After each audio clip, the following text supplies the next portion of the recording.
Hey guys, in this video, I will show you how to add highlights on Instagram without posting on Story. All right, let's begin. Open the Instagram app and go to your profile. Tap the three lines in the top right corner and select Settings and Privacy. Scroll down to Who can see your content and tap Hide Story and Live. Select all your followers to hide the story from everyone. Now go back and tap your profile picture to add a new story.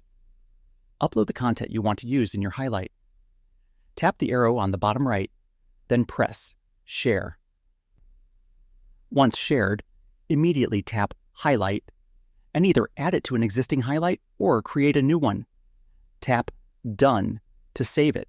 Since the story was hidden, no one will see it live, but it will still appear in your highlights. Afterward, return to Hide Story from Settings and uncheck all users to restore normal story visibility.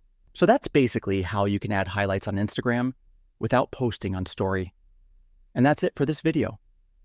If you find this video helpful, please consider subscribing and leaving a like. Thanks.